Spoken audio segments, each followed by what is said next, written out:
All right, sports fans, how's everybody out there doing?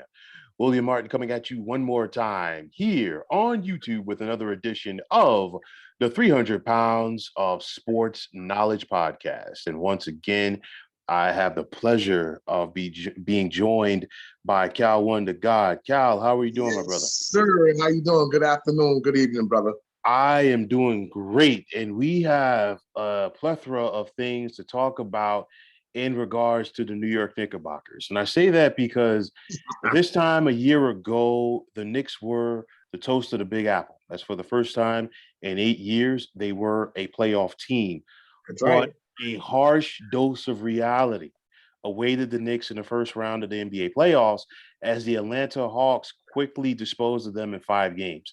But even with that expectation level, where it was for the Knicks this season, because it did increase. They headed into the season looking to build off of last year's success. They started off 5-1, but things quickly went south. And now, with under 10 games left here in the regular season, their playoff hopes are hanging by a thread as they're currently in 11th place in the Eastern Conference. The Knicks were able to survive the Detroit Pistons today, but right now, as the standings hold at the time of this recording, the Knicks are 4.5 games behind the Atlanta Hawks for that coveted 10th spot. And I say coveted because, you need that 10th slot in order to get to the play-in tournament and have a chance to get to the postseason. So, Cal, where did things go wrong for the Knicks this season? Well, I think the biggest problem with the New York Knicks is that they really didn't make any player moves. They got Evan Fournier. They picked up Kemba Walker. Those two pickups were expected to, I guess, make the Knicks better than they were last year. I think Evan Fournier is he's a good bench player. I don't look at him as a starter.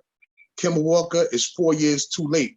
And also, I think Kemba Walker this year, being that the Knicks stink at 33 and 42 and currently number 11, they're also shooting 35% from three, which I think they take way too many three-pointers. And they're also number 19 defensively in the NBA. So that goes back to last year, where the Knicks, I believe, finished number 9 or 10 in defense. And I believe that Tom Thibodeau was part of that success because he ran them practically to death to the point where they didn't play and they didn't have no energy left in the playoffs because they spent it all playing defense and running hard during the year. I think what happens is I think the players kind of tuned Tom Thibodeau out. I think that's part of it. Number two, they gave Julius Randle big time money. They gave him money as if he's a type A player. I think Julius Randle is type B. And with the attitude he's exhibited as the leader on that New York Knicks team, and the only all-star the Knicks have had probably in the last 10, 15 years, other than Carmelo, his leadership, his head is affected by what he's saying on the court from the other players there. So if he's a B all-star, the players he's playing with are even less than what he is. I think R.J. Barrett is having a great season, averaging almost 20 points a game. But defense, the Knicks are not playing any defense. I might have watched 3 or 4 Knicks games all season. And the number one thing I noticed is that all the games I watched, they were climbing back into it after having a lead. So that tells me, okay, you may be good enough to get a lead at the beginning of the game, but then your defense, it goes south, and then all of a sudden you're playing catch up, and then you lose by 5 or 6 points, which they might have lost. I think they've lost maybe 7 or 8 games this year by 5 or 6 points. So that tells you it's defense. That's where the Knicks went wrong. And also, to me, definitely player development and assistant coaching. Definitely. Yeah, I mean, listen, I agree with you, Julius Randle. I've said it before on this podcast, and I'll say it again, and I will continue to say it. Julius Randle is a guy. He's not the guy. And the Knicks made the mistake in paying him big time money to be something that he is not. To me, going back to last season, Julius Randle really got exposed in that playoff loss to the Atlanta Hawks because Correct. the Hawks basically made him do things that he's not comfortable doing. Julius Randle is not a perimeter player. Yes, he might have one game once a month where he'll knock down 6 or 7 3-point shots, but that's not Julius Randle's game. He's better playing with his back to the basket, crashing the boards, getting to the basket. That when you put Julius Randle in that type of setting, you're putting him in the best situation possible in order to succeed.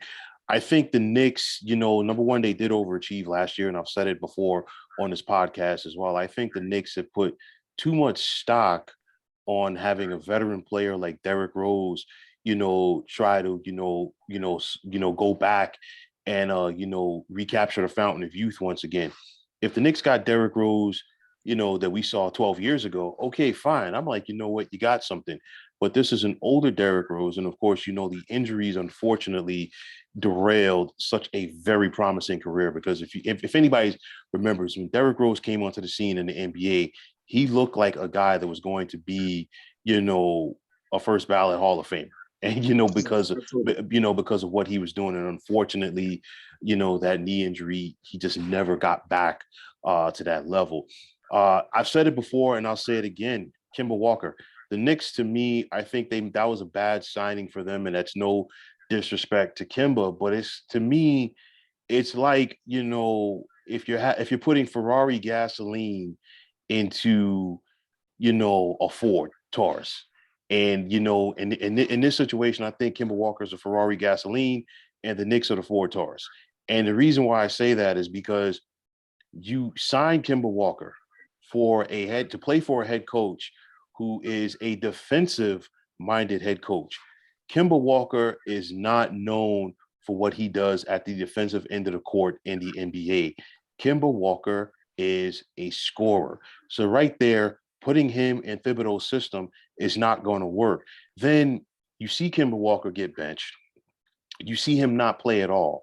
Then, when the Knicks were missing players due to COVID, Kemba comes back and shows what he can do. I think he went for like 28 or 30 against the Boston Celtics. And then to me, the cherry on the top was that, hey, you had a point where you could have traded him prior to the trade deadline and got something back for him.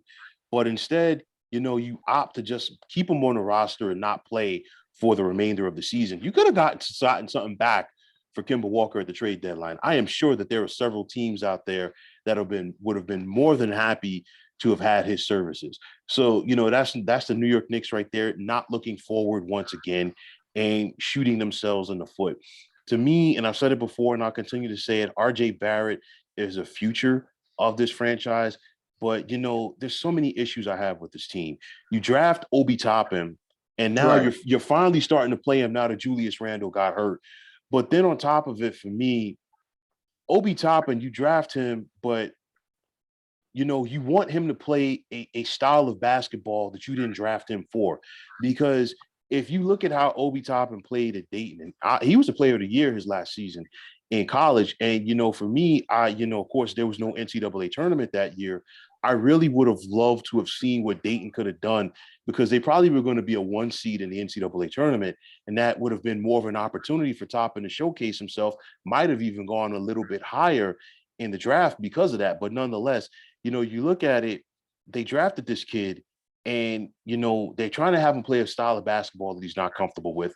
I blame that on the coaches, and I blame that on the scouts. And it's like, and it's typical New York Knick, ways of doing business, as far as like, you draft a kid and he's 19, 20 years old coming out of college to the NBA, or 19, 20 years old coming from overseas to the NBA. And if he's not an all-star right away, you have no use for him whatsoever. I've said this before. To me, I think the Knicks ruined Kevin Knox because of that. And now I think they are going to do the same exact thing with Obi Toppin. I can agree. And I looked at even Emmanuel Quickly, who was in high favor last year. And I was reading some of the tabloid headlines, and he's not in favor this year at all. It seems like the two players actually took a step back. That goes back to what you said: scouting, assistant coaches, player development. And so then it makes you ask in turn, all right, who are the people that are responsible for what happens internally and how players progress with the New York Knicks? Okay, it starts with the owner, then it goes down to management, then it goes to mid-management, then it goes to, who's making these scouting, reporting decisions and deciding well, let's sign this guy or let's sign this guy. They just cut a guy, a European player. They just cut him the other day, waived him. They signed him, went through a few things. I think this guy had a couple of good games in the G League affiliate for the Knicks. I forget the guy's name. And as fast as they signed him, it seems like they're getting rid of him. So this is more to your point. Player development is very, very important. If you look at the Atlanta Hawks, the problem with the Atlanta Hawks this year earlier was that they were kind of injured. All right. The second half of the season, it seems like they picked up and they will be at least in the playoff playing. So, the injuries might have an effect on what their record is so far. But as far as the having the energy and going out to perform and play the game, the Atlanta Hawks are doing that still. The Knicks are 9-8 in the last 17 games, to be exact. They're 9-8. They currently sit at number 11, and they're 33-42. They will not make the playoffs this year at all because the Eastern Conference, the lower level teams in the Eastern Conference are still good, and they're that much better than the Western Conference. So to me, the East is the East. They got the belt in the East. The Knicks, they went all the way from number 4 last year to number 11. Either the players are not that good or the coach is not coaching that well. So I want to ask you, how much of this is put into Tom Thibodeau's lap as far as the effort that we're seeing? What's going on? Well, Tibbs is one of those coaches that, his message can get very stale very quick. And, like I said, and like we've talked about it before, the Eastern Conference got better.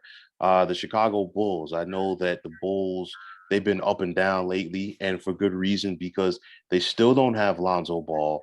They just got Zach Levine back. Right. But they also picked up DeMar DeRozan. So you figure with those three, that the Bulls are going to be better. The Toronto Raptors, they have a system in place as far as drafting players and developing them. You look at what Fred Van Fleet has turned into. You look at what Pascal Siakam is developing into. And this is a squad that just a couple of years ago won the NBA championship. And that team is a shell of itself. Kyle Lowry's in Miami. Kawhi Leonard is a Clipper. You know what I'm saying? Marc Gasol was on that championship team as well. So these are like the Serge Ibaka as well. So with that said, the Raptors, they're not a championships team, but they're still a playoff team. Cleveland came out of nowhere this year. And, they have done a tremendous job. And then you also look at the Charlotte Hornets, who have taken a step up as well. Now, that everybody else, as far as the usual suspects goes, are going to be right in the mix to be a playoff team in the Eastern Conference. I'm talking about Miami. I'm talking about Boston. I'm talking about, Milwaukee, Philadelphia, and even the Brooklyn Nets now that they're starting to get things going. So with that said, if you're the Knicks and you overachieve last year with a team collectively of role players, and you have a head coach who is known for running his players into the ground, as you alluded to earlier, you don't have a recipe for long-term success if you are the Knickerbockers. And to me, like I said it before, and I will say it again, the Knicks made their first mistake for this season when they gave Julius Randle all of that money. He's a guy, he's not the guy. Julius Randle is not going to be a guy that's going to go out there and give you 25 points or more per night. And you could see his productivity has decreased this year. And as his productivity has decreased, so is his attitude. Julius Randle thinks he's supposed to go out there and get those star calls. You're not a star. Okay. And see, this is a thing that a lot of people get confused on. You have several superstars, you have stars, and then you have other good players. Okay. Julius Randle is definitely not a superstar. He's not a star. He's a good player. Okay, but he's one of the guys. There's a fine line in between that. And I think a lot of people don't realize that. So for me, the Knicks, they're basically where I expected them to be at the beginning of the season. And if you go back and check the records, you and I did talk about this when the season began. Yes, we did. And to touch back on Julius Randle this year, he's 20, 10, and 5. So he's down 3 points in scoring. down 2 points in rebound, and down a point and a half in the assist column. So it decreased. And a lot of it comes from the distraction of just not going out and playing the game, listening to the fans, interacting, and having, the wrong type of chip to have on his shoulder. He has a chip on his shoulder, but I don't know why. If and I believe the Knicks re-signed him, and he had one more year to go on the contract that he had. So they could have waited, made him play out this season, and then signed him. Now, here's the deal. Since he's been in a Knicks uniform, and then even prior to that one season he played with the Pelicans.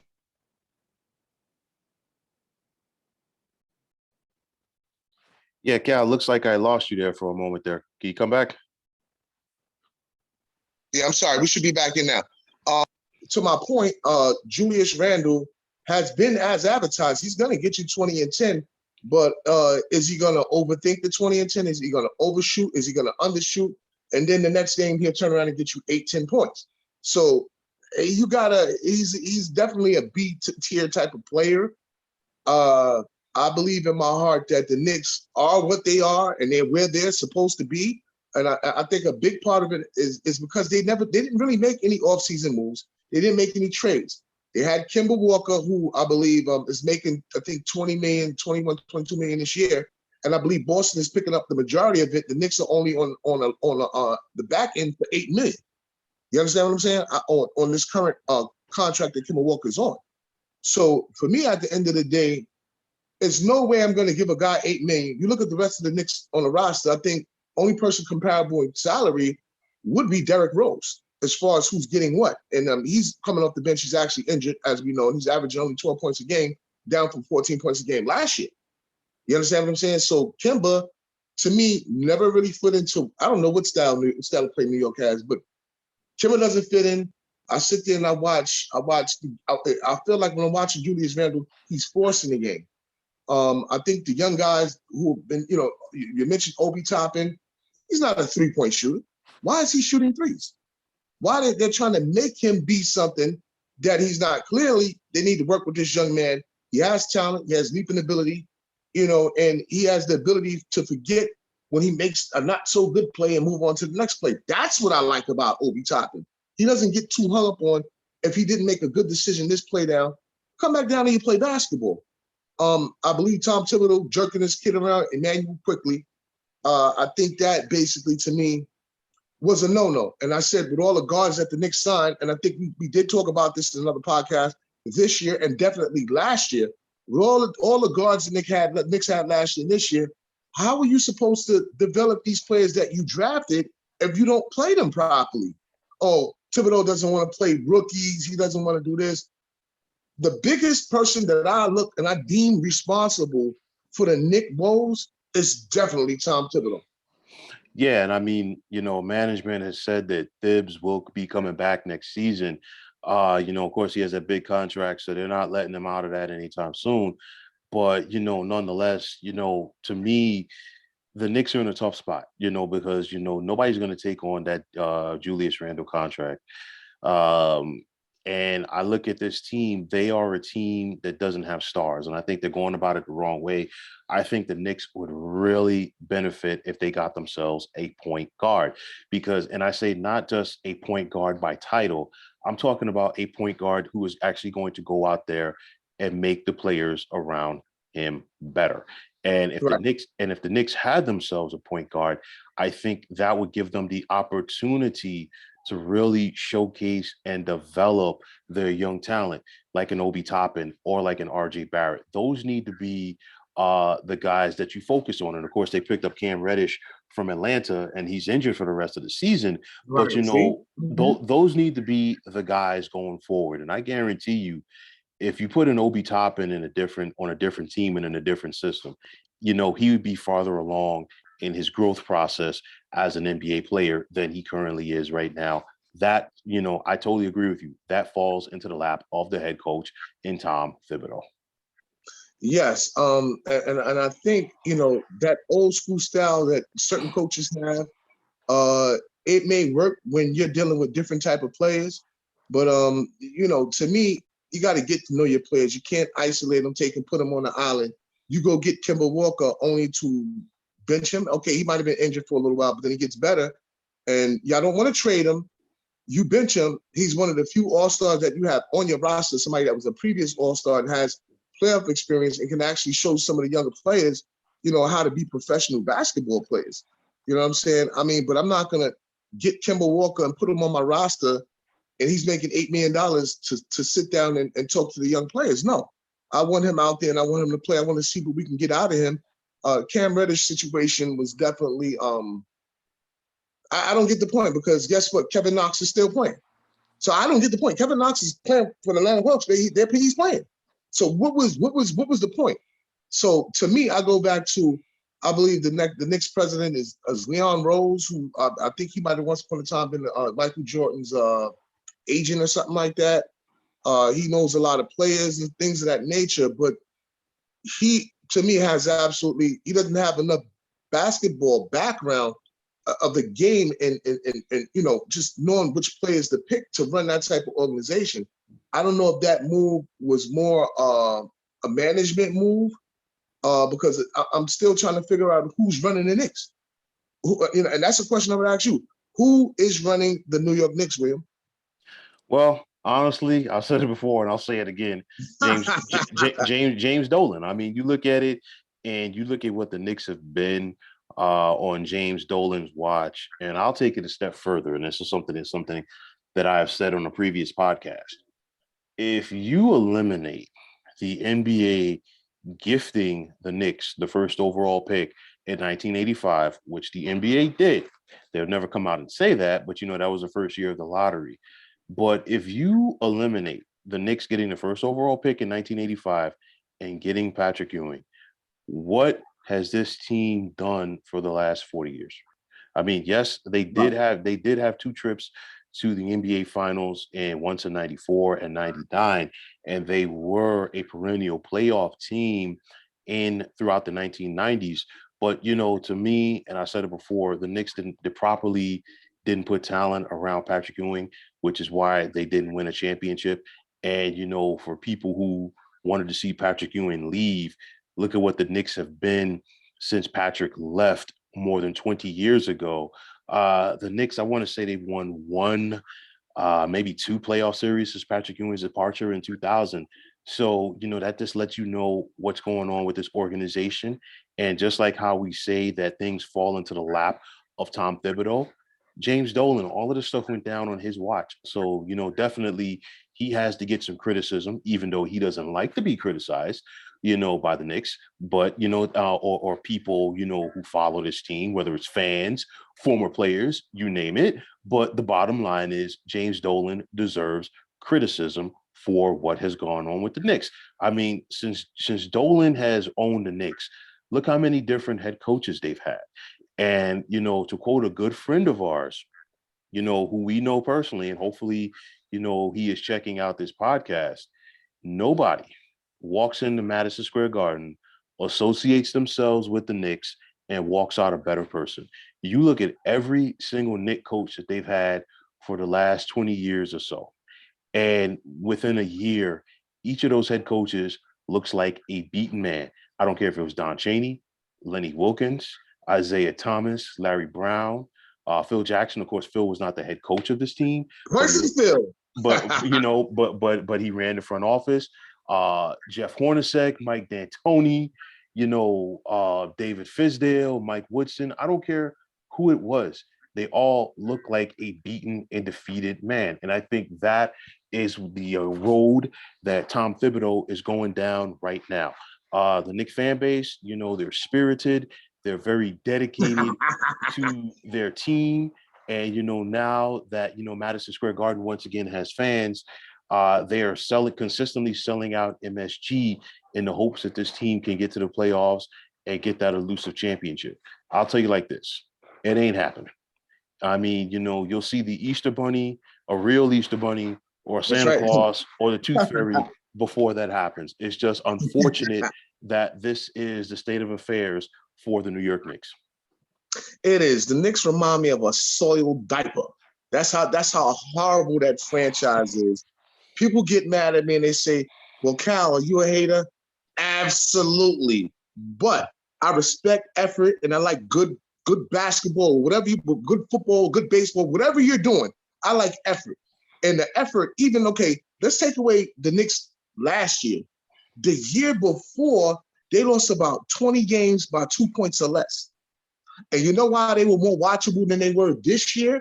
And this is 2 years ago, because they gave the effort. They played hard. That was, I believe, Fizdale was the coach, and he was already going down in flames before the season was over. I believe he got fired like I think midway through the season or something, whatever it was. But my point is, the Knicks players gave effort. It seems like they've lost out on effort and energy. I don't know if it's because Julius Randle has gotten his money. He's decided to sit back a little bit and become a bit prima donna-ish, in his actions and his ways and dealing with the media, dealing with the fans. He comes up as a little bit of a prima donna, and I don't think he has earned the right or having won anything to be that type of way. You may have all the money in the world, but you haven't won. You haven't shown certain type of leadership on the court. And for him to have been the only All-Star New York Knicks on the Knicks in years, you got to put a bit of the onus on him.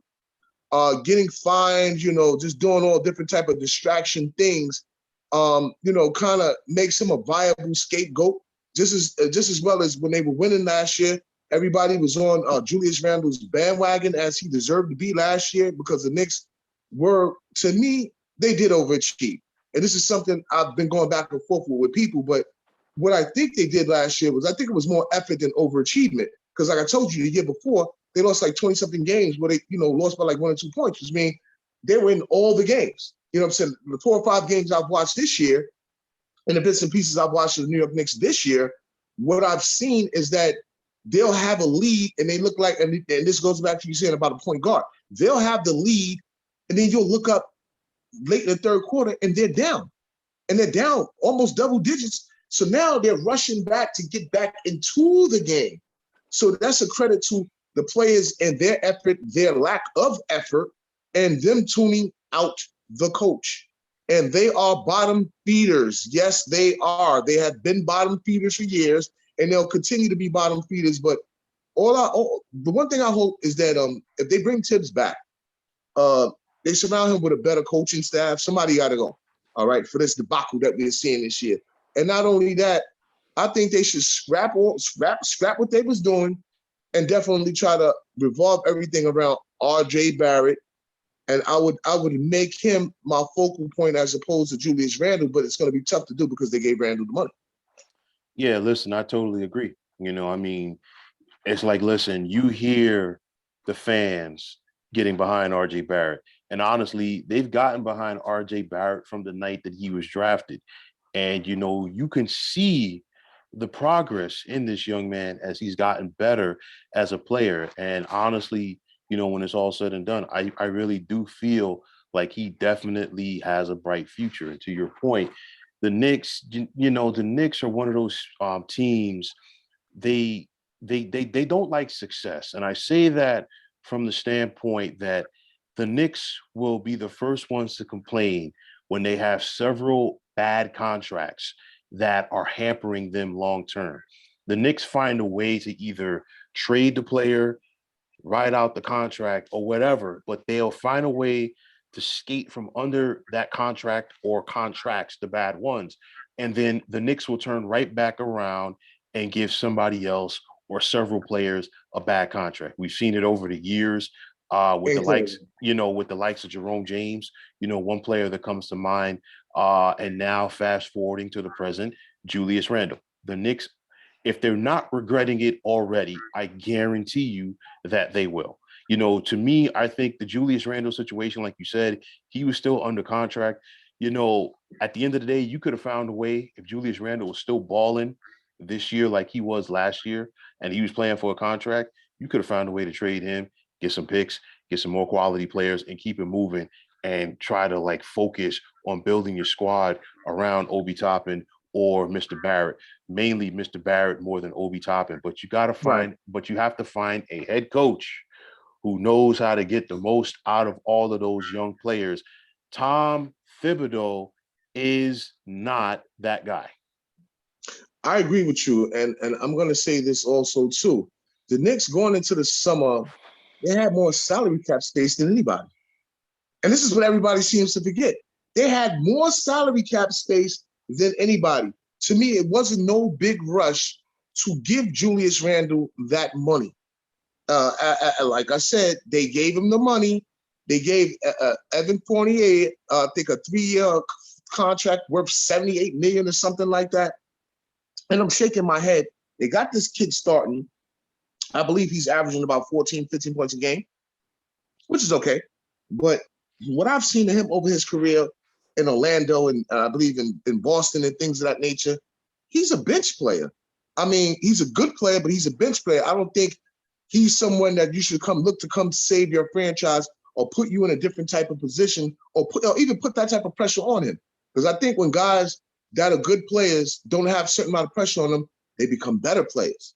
And I think the Knicks, when they draft people, when they bring people into New York, it's not okay. We're going to wait 2 or 3 years for you to get good. It's like, oh, be good or we're going to throw you to the wolves. You got to be good right now.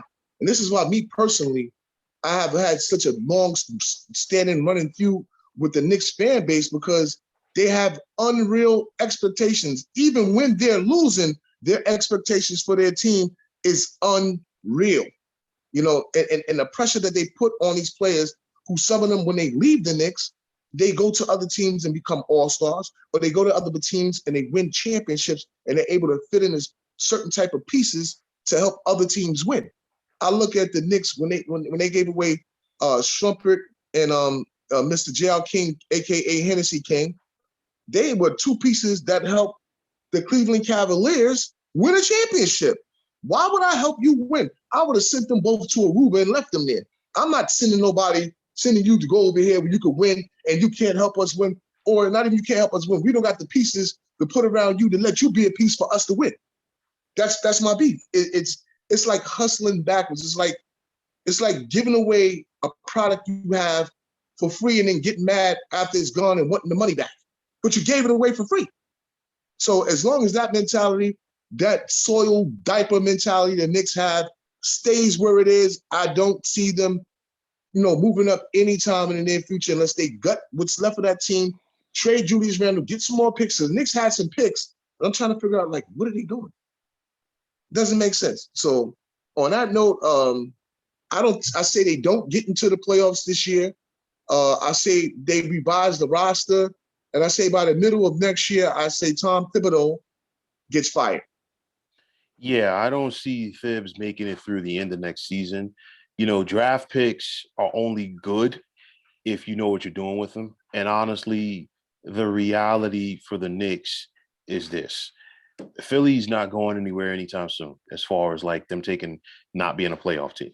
The same thing could be said for Miami, Boston, Milwaukee, Chicago, and Toronto.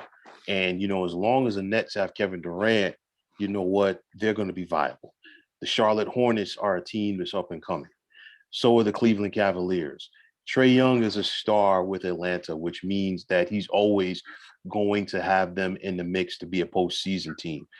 I've talked about the Washington Wizards several months ago on this podcast. I want to see how they put things together around Brad Beal. Of course, Brad Beal is out for the rest of the season. We saw the Wizards make the trade for Porzingis. So I want to see how him and Beal play together next season. You mess around, you might have a situation where both the Indiana Pacers and Detroit Pistons find a way to be better for next season. So, this right here, again, to our point, it's going to make it so difficult for the New York Knicks to even be a playoff team. So last year to me was an aberration. They're not going to make the play-in tournament because you're talking about 4.5 games behind the Atlanta Hawks with less than 10 games to go. I know that Atlanta does not have the services of John Collins for the rest of the season. He's out with the injury. And of course, John Collins was a big part of Atlanta's Absolutely. playoff run last year. And then Good young player. and then he got paid off of that too. But they still have Trae Young and they still have shooters around Trae Young, and they also have a rim protector in Clint Capella, and they also have playoff experience.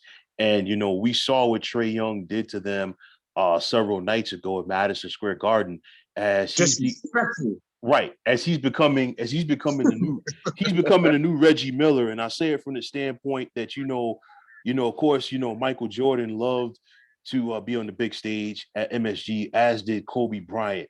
But the difference was with Reggie, when he played, Reggie embraced the hate. He really embraced the hate from the Knicks That's right. fans. And that's something that Trae Young is doing at this brief point in his career. We saw the Knicks fans try to get under his skin last year, and he ate it. And he, Tore them up. it was like giving Popeye spinach. We saw it again the other That's night. true. That's true. So, I look, Disrespectful. yeah, so I look at it right now. Like I said before, not to sound like a broken record, the Knicks are who they are. And at this point, I don't see that much of an improvement with this roster anytime soon.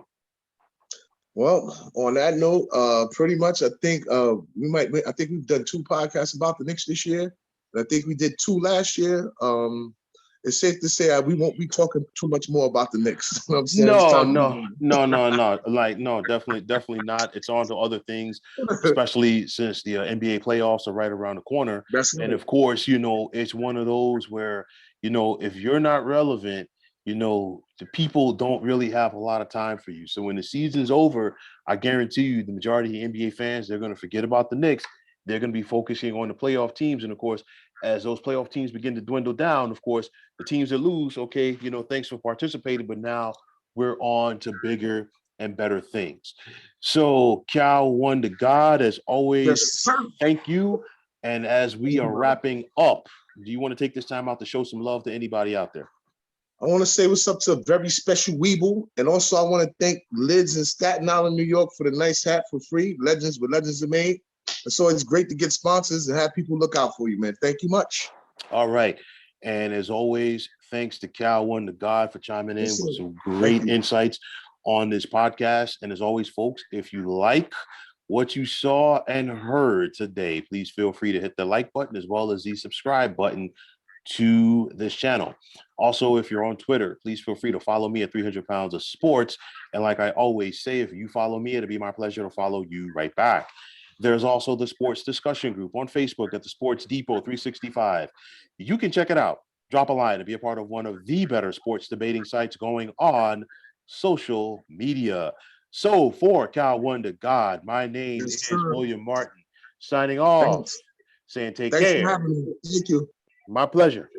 Take care and have yourselves a wonderful day.